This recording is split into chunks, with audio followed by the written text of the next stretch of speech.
If there's a way to save money, a majority of people will take the cheaper option. That applies to the airline industry. That's why, in the United States, a majority of airlines are known as low cost carriers. Most of them, like Southwest or JetBlue, have been serving low cost markets for years. However, in recent years, there's been a new entry into the market, Breeze Airways, an airline most closely competing with the two previously mentioned. If you live in America, it's likely that Breeze is a name you've heard due to their fast growth and aggressive expansion across the country and soon internationally.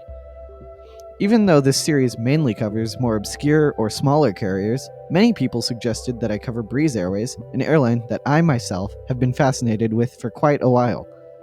With all of that out of the way, my name is Columbus Aviation, and today I will be introducing you to Breeze Airways, one of current day's most successful and fastest growing airlines in North America. Please be sure to subscribe for more and comment an airline that I should feature in the next episode of this series. Thank you!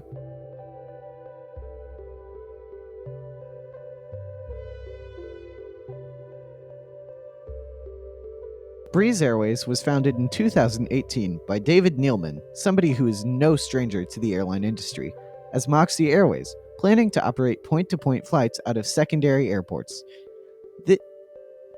This is more for the network section, but the airline decided to use secondary airports to shorten travel times and lower costs for both the airline and passengers.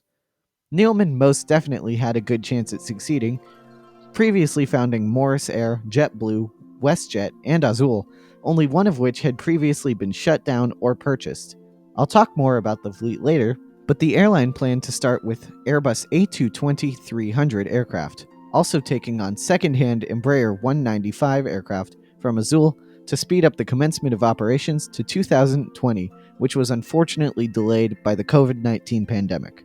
In early 2020, the airline rebranded from Moxie to Breeze Airways in an attempt to differentiate themselves from Marriott's Moxie hotels to avoid legal issues down the line. Shortly after, Neilman established its corporate headquarters in Cottonwood Heights, Utah, a suburb of Salt Lake City. Breeze planned to launch alongside the acquisition of former Northwest and later Delta regional subsidiary Compass Airlines in 2020. However, the deal fell through, and the commencement was further delayed into 2021. Speaking of 2021, the year brought the addition of Embraer 190 aircraft to the planned fleet, and the airline was just issued its Air Operator's Certificate on the 14th of May. Within 2 weeks, on the 27th of May, 2021, Breeze Airways operated its first revenue flight, Moxie Flight 1, from Tampa, Florida to Charleston, South Carolina, both of which are operating bases of the airline. Moxie Flight 1 was operated on an Embraer 195, registered November 190 Bravo Zulu. This aircraft has since been transferred back to Azul and stored as of August 30th, 2024.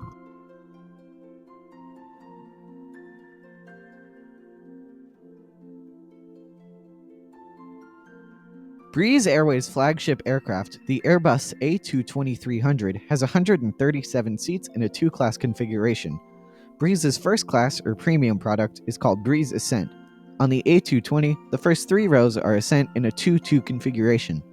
The rest of the cabin, rows 4 through 28, is in a 2-3 configuration, with the first 9 rows of economy being designated as extra legroom seats, which are differentiated by the accent color of the headrest being red. On standard economy seats, the accent color is yellow. The E190 does not feature Breeze Ascent being in a one-class configuration. The entire aircraft is fitted with a 2-2 config with 27 rows. The first 12 rows of economy are designated as extra legroom, the rest being standard economy. On board the A220s, there are USB and USB-C ports at every seat, and AC power outlets at Ascent seats. Select A220s are also equipped with onboard Wi-Fi. The E190s, unfortunately, are not as nice, but they will be phased out soon. They do not have any of these features, only having the basics, free drinks, food for purchase, and streaming entertainment via a personal device, which the A220s also have.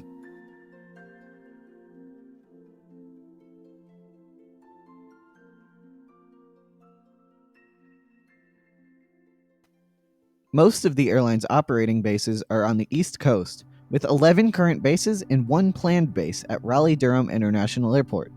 Breeze's current bases are shown on screen. Including future destinations, Breeze Airways will operate flights to and from 72 airports in North America as of March 19th, 2026. Obviously, this is subject to change as the airline may decide to cut certain routes and will 100% continue expanding, but with the current state of things at the time of writing, 72 destinations will be served by the middle of March, which is quite exciting. Take a look at the route map shown on screen. Breeze operates a whopping singular essential air service route subsidized by the United States Department of Transportation to Ogdensburg, New York from Washington Dulles International Airport. This route is operated by an Airbus A220-300 and is the second highest capacity EAS route, only 3 seats behind JetBlue's 140-seat service to Presque Isle, Maine. In 2023, the airline expressed its intention to expand internationally and began working with the United States Department of Transportation to do just that. Now, in the latter half of 2025, Breeze is almost there. The airline's first international destinations to commence will be Cancun, Mexico, Montego Bay, Jamaica, and Punta Cana, the Dominican Republic, in said order. The first of these routes is scheduled to begin on January 10th, 2026.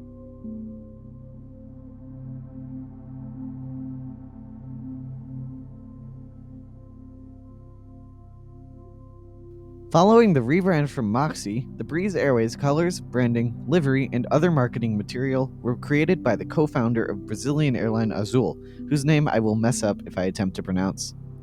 He previously worked on the branding and marketing for Azul and TAP Air Portugal, notably. The current livery features what I'm going to call the checkmark branding.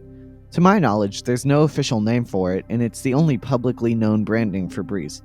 I bet some of you didn't even notice that the checkmark in the logo is right above the EZ in Breeze. That's right, it's easy on Breeze. Anyways, CEO David Neeleman proposed the current tagline, World's Nicest Airline. Breeze currently operates a majority fleet of Airbus A220-300 aircraft, but plans to move to an all A220 fleet in the near future. At the time of recording, Breeze Airways operates 56 aircraft across 2 aircraft types with an average fleet age of 4.6 years. Starting with their flagship aircraft being 48 Airbus A220-300 aircraft and 8 Embraer 190 aircraft. Breeze also formerly operated 7 Embraer 195 aircraft, the last of which were retired in 2025. They currently have another 42 A220s on order, rounding out the planned fleet at a total of 90 A220-300 aircraft. Personally, I think it would be really cool to see Breeze order some A220-100s. The livery on the shorter variant would look very nice in my opinion. What do you think?